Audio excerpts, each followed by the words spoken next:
Grateful that you and your team are here. Grateful that you take my phone calls and that you continue to work with me, because you know how passionate I am about so many of the issues that come before the PUC. I'm passionate and very concerned, much like my constituents, about the cost that we bear for the desecration of our farmland for high voltage power transmission lines, the cost that we bear for the burden of generating that power, and then to add insult to injury, finding out that we also bear a higher cost on our electric bills.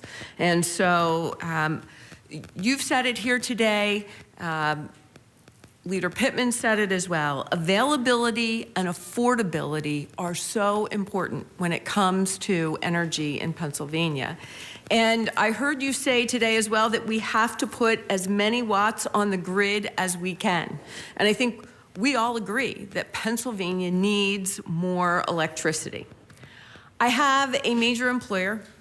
It's a national, iconic brand that has been built over the last century.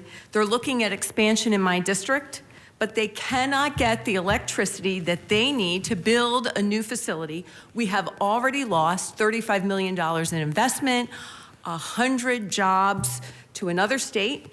We are potentially on the verge of losing another $35 million and 100 jobs to another state.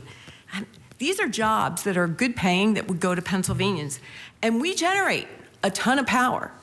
In southeastern York County, we have Peach Bottom Atomic Energy Plant. We have Calpine 1 and 2. We have 2 hydroelectric plants. But you know where all that power goes? All of that power goes south to Maryland and Baltimore and Northern Virginia and Washington, D.C.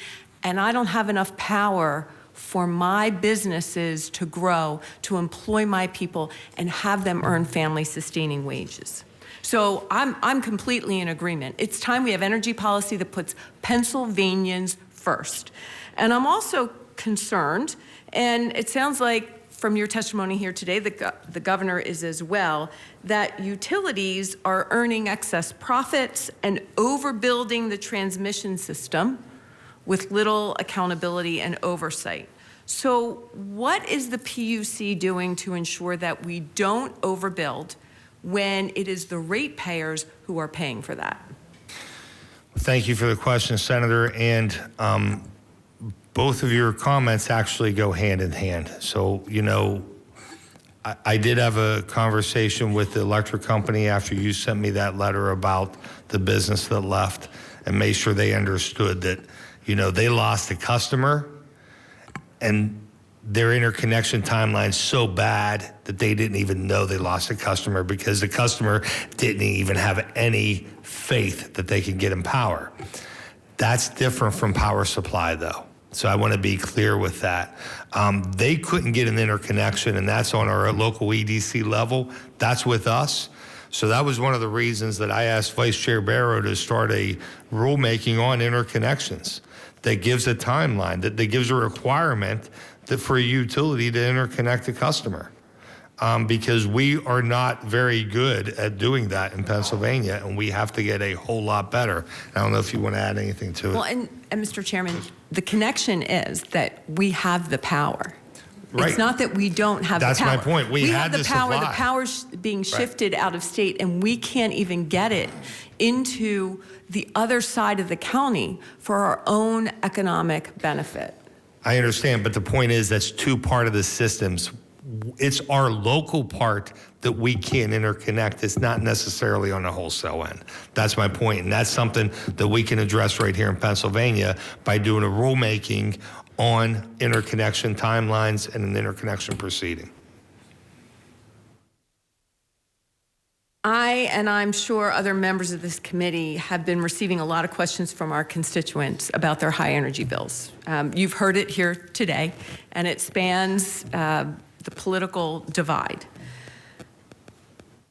Specifically, how can they best navigate the retail market to shop for their electric and or gas supply to obtain a lower rate? I get those questions all the time. So I have legislation. It would make it easier for customers to shop their rates and switch their suppliers. And it would also require training for retail suppliers. We want this to be the best possible scenario for consumers. And finally, it would unbundle the cost of default service providers, as we know that part of our cost in our utility bill is constructing those high voltage power transmission lines that feed other states within our grid, the Marylands, the Northern Virginias, the DCs that cannot or will not generate their own power, but again, continue to cite those power-hungry data centers while they shut down their own power plants. So while the PUC doesn't regulate supplier rates, you do license suppliers in the state, you impose penalties for violations, and have also implemented regulations in the last couple of years around contract terms and customer notifications. Could you provide the committee with additional insight or information into how the PUC specifically regulates electric and gas retail contracts between a customer and supplier, and what notifications they're currently required to provide to their customers before a contract expires? Sure. So thank you for your letter regarding PA Power Switch, and I'm going to tout PA Power Switch right now. I think that's an excellent tool we operate at the commission.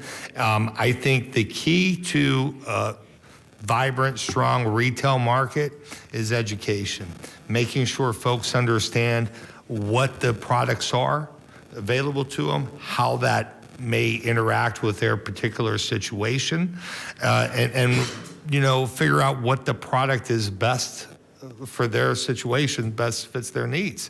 One of the things I've always been supportive of is empowering consumers with choices. Instead of removing choices from them, give them choices to help manage whatever their current situation is.